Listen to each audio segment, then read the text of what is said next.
November 3rd rolls around. I love the last couple days of October and that first full week of November. I've had a lot of success over the years hunting those days. With the habitat work that we've been doing on the Prairie Hollow property, we knew where deer were going to be seeking refuge, and that was in the thickest areas that we had done heavy TSI or cut-in bedding areas.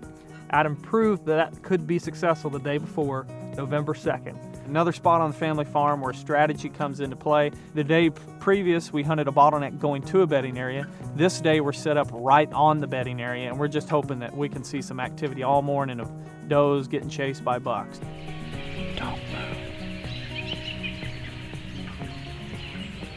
I don't think it is Big Show, but it's a nice deer.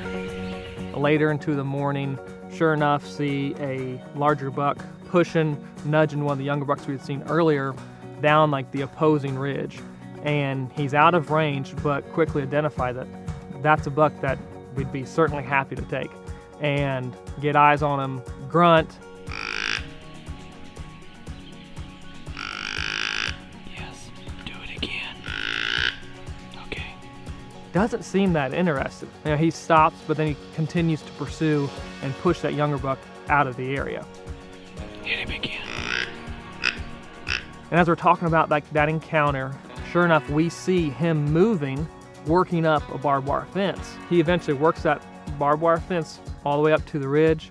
On his way up, he really displays some aggression and starts to rub on some sassafras saplings, twists his neck, flips them, breaks them off, throws them over his shoulder. It's like that whole time he had been just making a long roundabout way, pushed the young buck off, starts to close in.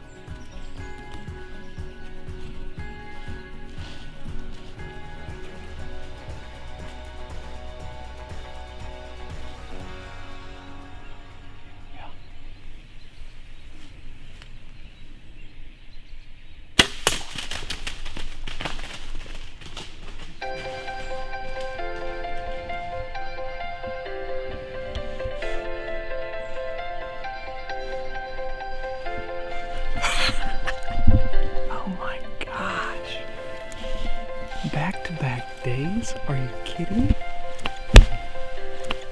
This spot is like the epicenter of the north side of this farm. To me, it's one thing to just harvest a nice buck in the Ozarks. It's another thing to make a play on the playboard of saying, this is what we hope to happen. We're going to put this bedding area here in conjunction with this little bottleneck. You want to see that trail right there? This is what mine would look like if it hadn't rained, I bet. Yeah. This is the way you start to do that tumble.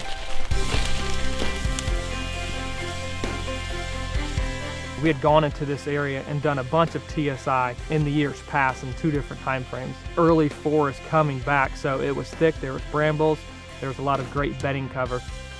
When you draw that play up and then it's executed almost perfectly, somebody in our position as a consultant and you're trying to help other people improve their property and you're like, this is what we're looking for, this is where we're going to lay it out, and hopefully the deer react that way, and it happens for you on your own farm, it doesn't get much better than that.